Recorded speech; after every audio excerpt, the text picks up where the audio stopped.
to make hashtags for TikTok with Chat GPT.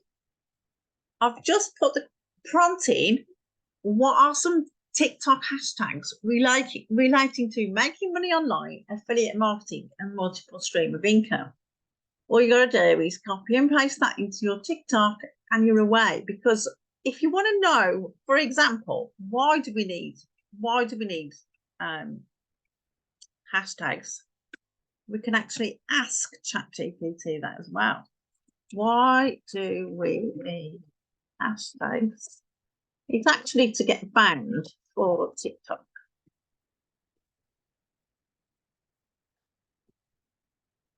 So basically, it's trending hashtags. They go into categories.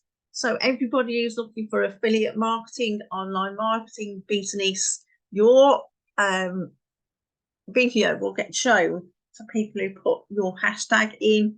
So that's it, really. Just a quickie. See you on the next video. If you want any tools for your own business, click the link in the description or in the bio.